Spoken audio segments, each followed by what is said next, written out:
All right, ladies and gentlemen, boys and girls, patriots of all ages, welcome to In Black and White Special Edition, where we're going to have some fun today with a great friend of the show, a great person that I had the pleasure of meeting a few years ago in Dallas. Uh, well, we're just going to get started because we are loaded for bear today. And as my very special guest and friend of the show, Miss Betsy Smith, the national spokesperson for the National Police Association. Miss Betsy, welcome once again. And let's get started. Great to be with you, as always. Well, thank you. And also very gracious to boot. But all right. Law and Order, something you are definitely an expert on. Uh, it's great to see uh, what's going on in DC. Uh, and I mean, I had family in there, and I don't know if I still do, but the last time I visited DC was some 20 odd years ago, and it was a mess then. Now, all of a sudden, new sheriff in town, and I gotta play this. This is Caroline Levitt, White House press secretary, yesterday at her briefing there in the White House. Let me find it here for you. I mean, it's great. It gives people hope. And let's go and play it. Oh, okay. Oh, I'm sorry. Nope. Sorry, technical difficulties here. My Story of apologies. my life.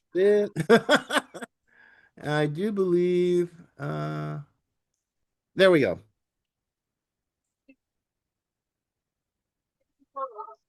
465 since the start of this operation on Thursday, August 7th. Last night, there were a total of 52 arrests, including the arrest of an illegal alien MS-13 gang member with convictions for DWI and drug possession. Thanks to President Trump's leadership and the outstanding work of both federal and local law enforcement, dangerous gang members like the one picked up last night will not be allowed on the streets of our nation's capital.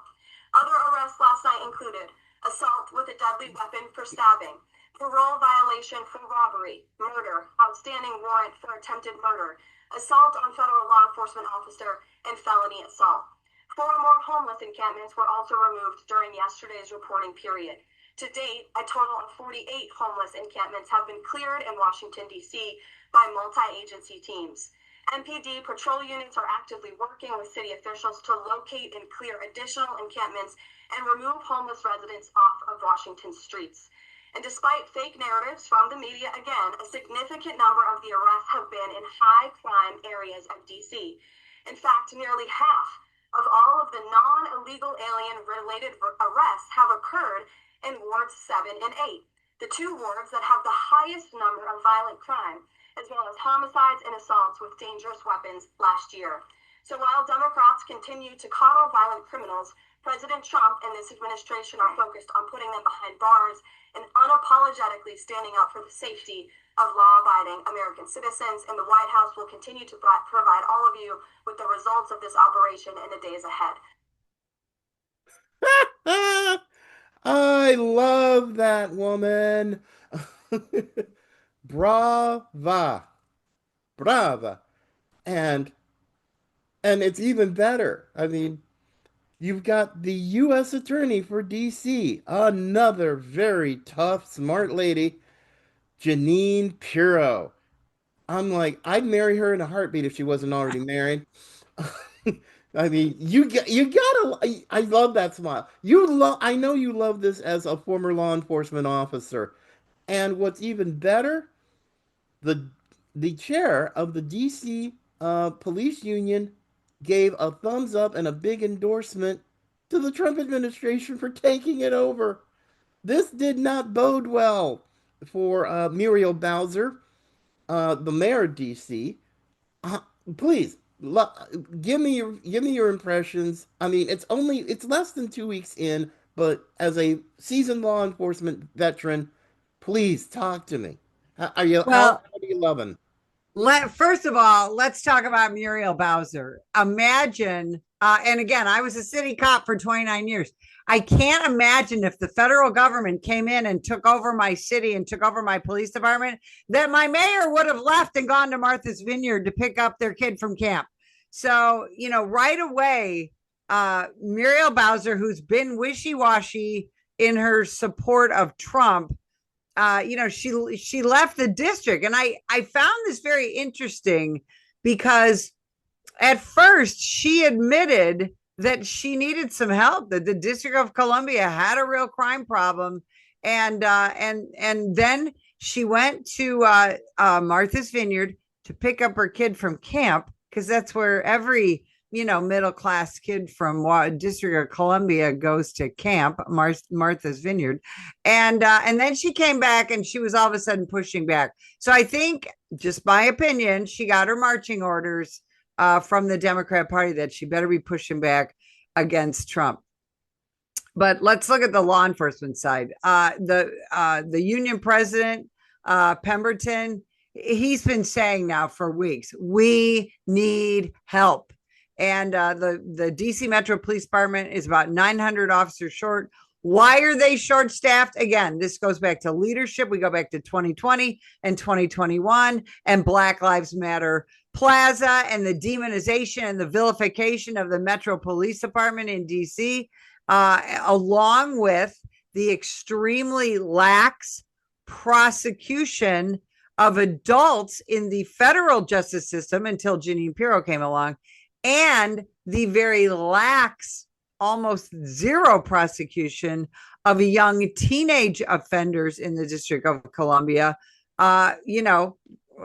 Combined with the woke judges and all that, that's why you have a crime problem. And so what we've seen in the last couple of weeks, starting with the FBI, bringing in 125 FBI agents we call them jump out cars, where they go to the hot areas and they back up the DC Metro cops. You have also tons of other federal agents, and now you have the National Guard, who are not particularly getting their hands on to people, but what they're doing is they're present, and they are present on street corners and bad neighborhoods and things like that.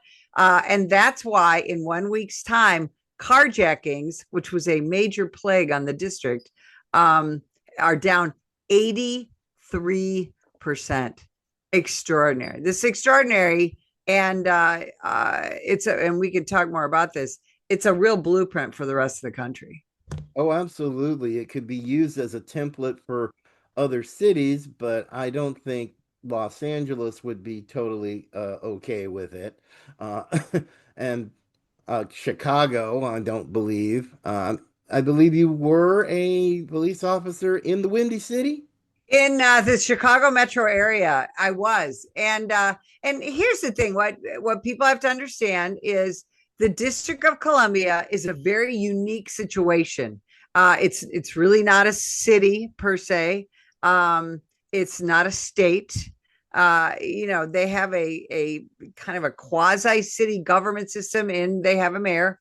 They have a council, what you and I would call a city council or a town council. But they're very unique. They actually are run per se by the federal government. And so what President Trump is doing, coming in and taking temporary control of the police department and ultimately of the district, you can't do that in the same way in Chicago or Los Angeles or this and that. However, and we're hearing a lot of screaming from the left on this. Oh, federal takeover. This is the worst. In reality, the federal government has something called federal consent decrees. And right now, the federal government is still in control of, I think it's 13 different large police departments around the country. Again, very different situation, but the left has never been very upset about that. They're just upset because President Trump is showing that Kamala Harris was so wrong when she said during her failed presidential campaign, more cops means more crime. We actually now know, everybody gets to see it, more cops means less crime and safer streets. Well, there you go. And there's an aspect of this that too many in the Satan serving media won't tell you. DC is majority black in population. And there are more black folks walking the streets of DC. I had family who lived there. They are loving the safer streets. They're loving it.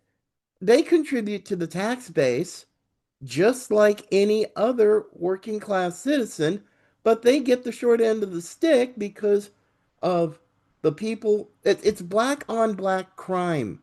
That's the one dirty little secret. And I've known it for years that these lefties don't talk about. It's like, oh, Trump's a racist and he's going after people of color. It's like, oh, you. Remember, white supremacy is the problem, Jerry. White supremacists. Yeah, right. Along with black privilege.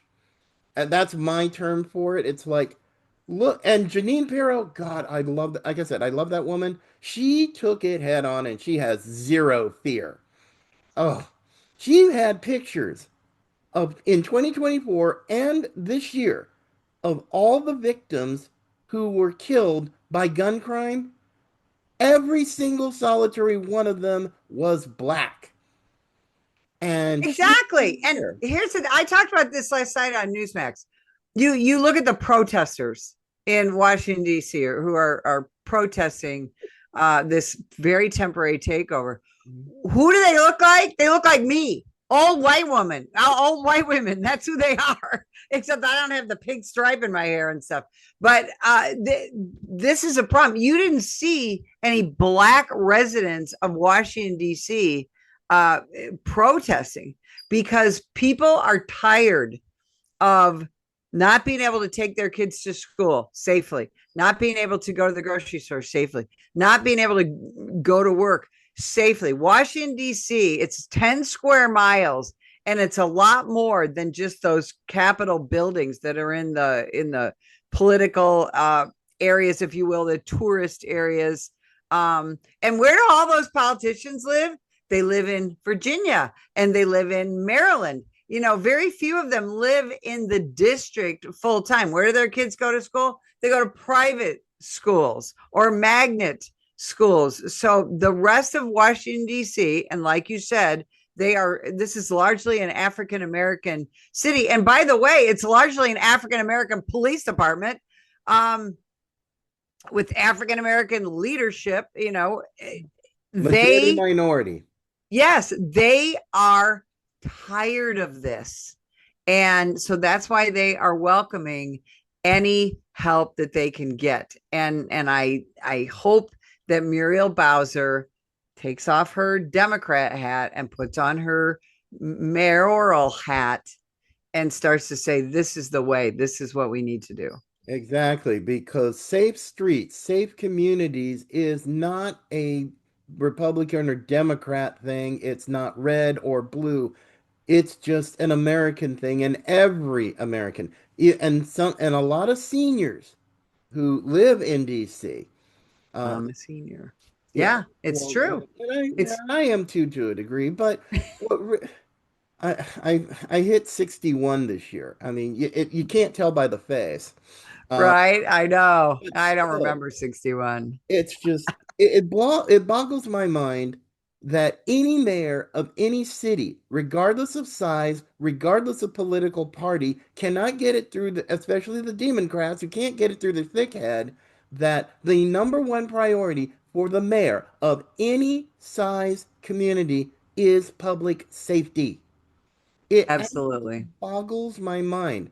I've got family in Southern California, and Karen Bass. Oh, please do not even get me started on her. She is definitely one of the list of people that I call silly black people. And it's like, I and this, hope Brandon Johnson from Chicago's on that list. oh, he is. Oh, he's definitely near the top. Throw in Eric Adams too, but he's kind of slipped a little. But it's just insane because these people are playing games with the lie. I mean, it Los Angeles, Chicago, New York, DC, all run by black Democrat Marxist mayors. That's scary. The three biggest cities in the country and our nation's capital. And I don't even want to go to, I mean, I could go to DC now. Oh, heck yeah. I'm like, a reporter, Brian Glenn from Real America's Voice, and he's dating Marjorie Taylor Greene. Now, he tells the story about how he's walking with MTG around Washington and not and didn't get harassed once. I'm going, okay, I'm liking this. I'm totally Yeah. liking this. And it's so much, even other states are sending their National Guards to help. West Virginia, South Carolina, Ohio. I'm thinking, okay, maybe DC ain't so bad. I mean, as I have friends who were there, and I'm like, ugh, and in Virginia, but still, I mean, it's nice to know that the results are pretty fast coming. Oh, but and that's always a and that makes me feel good. But there's another. Oh my goodness, this one makes me want to cry because, and I know you know what happened in Florida. An illegal immigrant driving a semi truck, an 18-wheeler, makes an illegal U-turn down in St. Lucie County, South Florida, and three people in a minivan are dead. Dead. They didn't see it coming and they didn't have a chance. And now, oh, I'm just blown away by this. I mean, I'm sure you know the details of the story. He got a CDL, a commercial driver's license in California, and it happened in Florida. You now got Attorney General Florida AG Uthmeyer. It's like, no, you're coming back here. They're going through extradition, but the one person who has acted like an absolute horse's butt is, of course, Governor Hairgel. And it just blows my mind. Putting out tweets saying that, oh, and they're all lies. I mean, total lies. Well, he appears to have a team of 14-year-olds running his social Social media, media. and you know, and as we learn more details, remember they first tried to blame the Trump administration Hmm. because this illegal came in during 2018, Hmm. but then we find out that he was supposed to be deported. He claimed asylum. He's from India, and Hmm. but he said he was afraid to return. So the Trump administration gave him temporary asylum, and then he just sort of disappeared. He resurfaces, and he gets a CDL first in Washington State, which he still holds to this day. Then he got one in California, and just last week, he went through a state of New Mexico checkpoint, and he failed, or they failed, to give him the now required English language proficiency verbal test. Now, this is not just because this is such a horrific situation, but my husband and I, now my husband's a retired state trooper, and we own a big motorhome. We got a 38-foot motorhome. We got kids in all parts of the country, so we travel a lot down these big highways. And we, Jerry, have been seeing this for the last 4 years. We have been seeing because when you have a motorhome, you're hanging out with the truck drivers, right? And you're at the truck stops and you're interacting with these guys. And we have noticed this because, again, I'm married to a retired state trooper. They never let it go. And so he would be trying to interact with some of these drivers, and he would be kind of looking at their trucks and asking them questions. I can't tell you how many non-English speaking drivers we have seen. And my husband is a fluent Spanish speaker. They ain't speaking Spanish either. And so this is a real problem. If they can't speak the language, they probably can't read the language. And I think that's what happened down in St. Lucie County. And three people are dead. I mean, two of them right on the scene. And if you haven't seen that video, watch it. He and his partner just respond as though they hit a bird with their windshield. I mean, literally dead eyed. And then there is There are photographs and body worn camera of him on the highway. Oh yeah.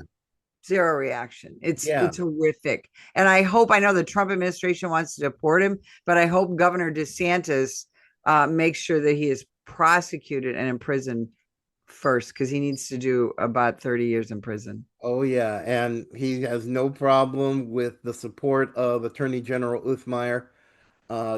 So I mean, I said, I was talking to, I have friends of mine. I have about half a dozen friends of mine who are long haul truckers. They're all American, all speak English, and their stories from their perspective. I mean, you and your husband, when you travel, I'm like, are you? And Patricia McLaughlin, who is the Homeland Security Secretary for Public Affairs and Media Relations. I love she took Governor Hairgel to task. There is no national CDL. There isn't. And yes, he applied for a work permit in 2020, and the Trump administration 1.0 denied him. Later, during the Biden regime, he got a work permit. And it just blows my mind how a guy like Mo Governor Hairgel, I don't even want to use his name anymore, um, who wants to run for president in 2028. And this whole redistricting mess that he started, Newsom has to know in that sick, twisted, evil mind of his, he can't win on his record. He can't run on it, not in California. So now they're getting into sort of a I guess a match with Texas. But the scary part about Texas is they rolled over like a puppy wanting a belly rub with these Democrats coming, well, sorry, Democrats coming back after abandoning their posts. No arrests, no vacated seats. Governor Abbott now looks like an absolute fool. And the Truth Tellers, which is the only one that I know of, is Texas State Rep Brian Harrison. I love featuring his stuff because he's been dropping truth bombs like crazy over this whole thing. And there's no punishments for the Democrats, sorry. Yeah, and it's just, this is crazy. I mean, this is, I'm looking at this as an analyst and commentator, and I'm going, Texas? Seriously? I have a lot of friends in the Lone Star State, a ton. And I'm thinking to myself, do y'all know that your governor's a wuss? He just rolled over, and I'm not leaving out Lieutenant Governor Dan Patrick either. The Texas Senate, yeah, they voted on the maps, but nothing else. And I don't even want to get started on the Speaker of the House. That's a rhino's rhino, Dustin Burrows. So I don't know. Uh, but it's just all of this is so interconnected. But here's just, oh, I'm sorry. Go right ahead. Well, let me just say, as I'm an Illinois native, and I lived there until about 13 years ago. I'm so and sorry. and I know, right? And when it was so ironic when this whole thing started that these Texas legislators fled to Illinois, because when you look at a map of the legislative districts in Illinois, it's the most gerrymandered bunch of gobbledygook you've ever seen in your life. It's extraordinary. There is one slash that goes from one end of the state to the other, and just so that it can incorporate certain Democrat areas. And these areas are completely unrelated to each other, except that they're in the same state. You take that and you juxtapose it with a state like Iowa, whose legislative districts are basically in a grid system, the way that it is supposed to be. And of course, Iowa's a very red state. We have the same issue here in Arizona now, where we have extremely gerrymandered legislative districts. And right now we have a special election for one of our congressional districts. And the candidates for that congressional district, they have to travel hours and hours and hours in different directions just to try and meet with all their constituents because it is so gerrymandered. So, I love that you called out Texas because they should have done more. Yes, they're going to redistrict, but they should have done more to punish these public servants who just left the state and under the guise of we're doing our job. They weren't doing their job, and I do hope that Beto O'Rourke and his pack face some consequences for attempting to pay for their little vacation to the state of Illinois.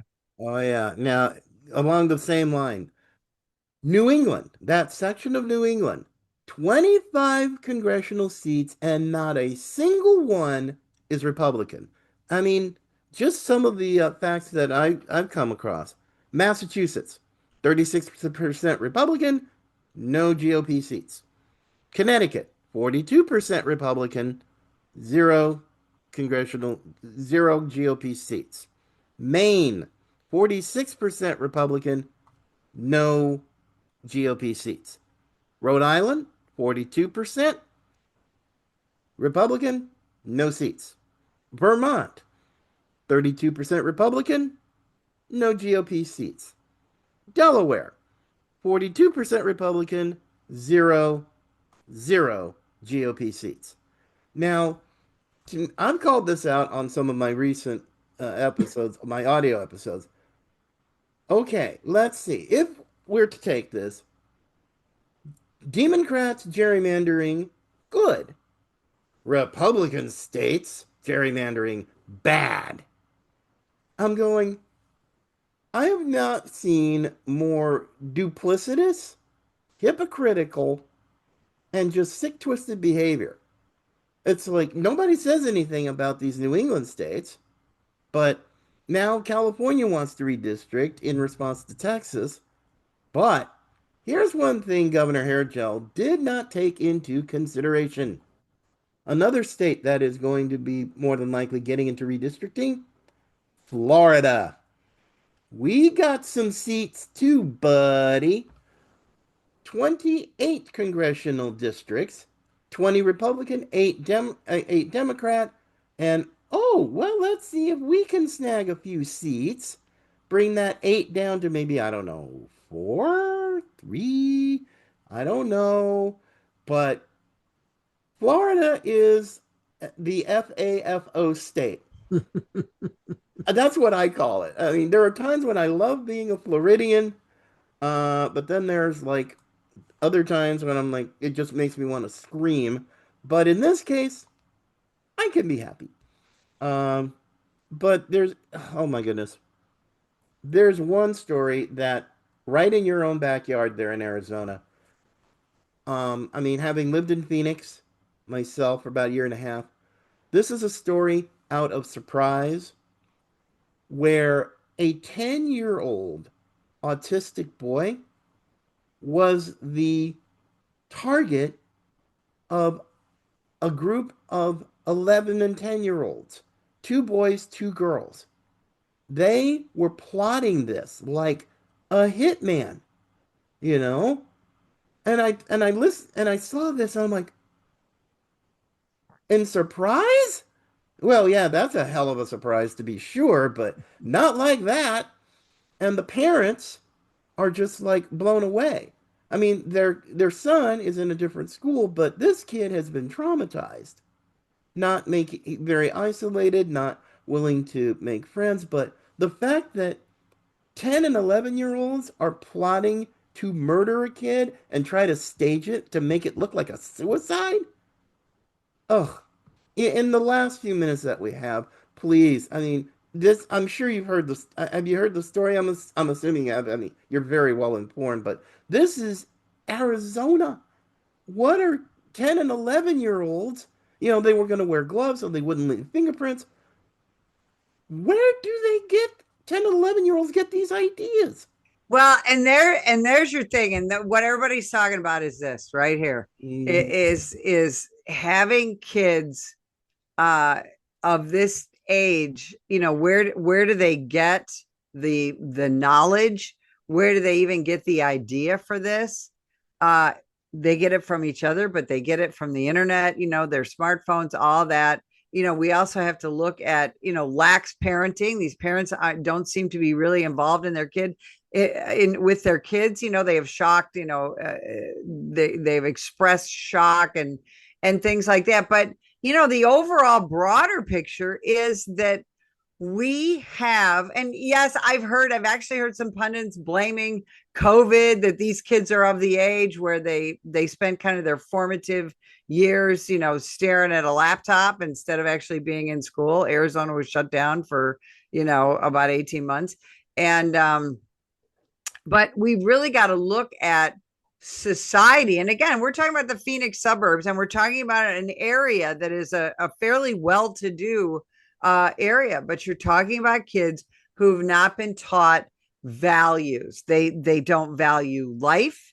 They don't value others' lives. They don't value property. They don't value feelings. They don't value compassion, and they're not taught any of that. I would guarantee you that every one of those kids, they don't go to a church. They spend very little time with their parents, and I'm guessing they're on video games and a smartphone, and I'm guarantee you, so are their parents. And that is one nasty indictment on parenting. I mean, I keep thinking, when I heard that, I think about what happened in Frisco, Texas. Killer Carmelo Anthony? No, not the former NBA player.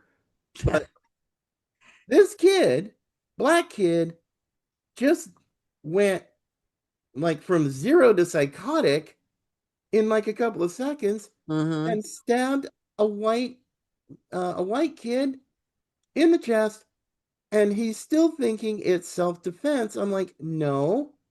And unfortunately, in too many of these instances, it's usually, Black Lives Matter only if white cops kill black people. Here's the reverse. You have, and same thing in Cincinnati.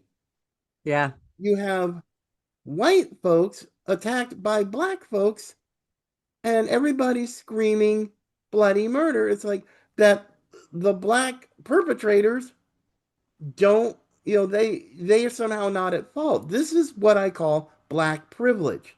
You can act like an animal, but you don't get blamed. And as far as the parenting component's concerned, I'm like, I was raised by a widowed single mother. If I were to do anything close to that, my mom, who's now at 86 years young, breast cancer survivor, and still runs my family as the queen for dang near 60 years, would have gone nuclear all over me. I mean, I would get chewed out, ripped a new one, and my mom still has a pretty damn good left in her mid 80s. Oh, she would, because that is not how she raised me or my sister. Yeah, She wouldn't do it. absolutely.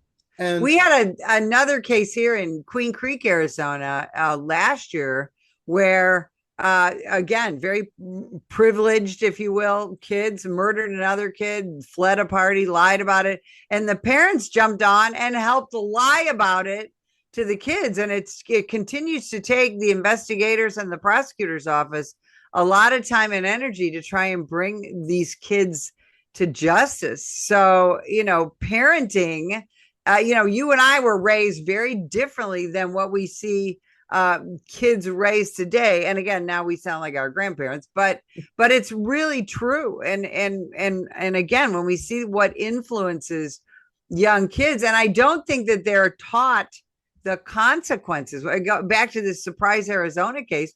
I don't think they're taught consequences. I don't think they thought about the consequences. And same with the Anthony case in Plano in Texas. I don't think this young man who murdered this other kid, stabbed him to death, I don't think he only thought about himself and his emotion in that moment when he was angry. he didn't think about the consequences of his actions. That is one of the dirty little secrets that I've told folks for years. It's like black folks do not think in on far too many cases because they make life for people like myself who are law-abiding citizens who's never been arrested. You've made our lives that much tougher because people are going to get the idea in their minds, even if it's on a subconscious level, that black folks just don't black folks do things like that and they think they're okay and it's okay to them. It's like no. This is why you have black sit uh, black younger generations are getting out of the whole Democrat Party, plantation. And believe me, for 30 years, I've heard the names. I've heard them all. I mean, Oreo, Uncle Tom, Race Trader. I mean, people, get something different. Be original, and I might actually pay attention to you. Other than that, forget it.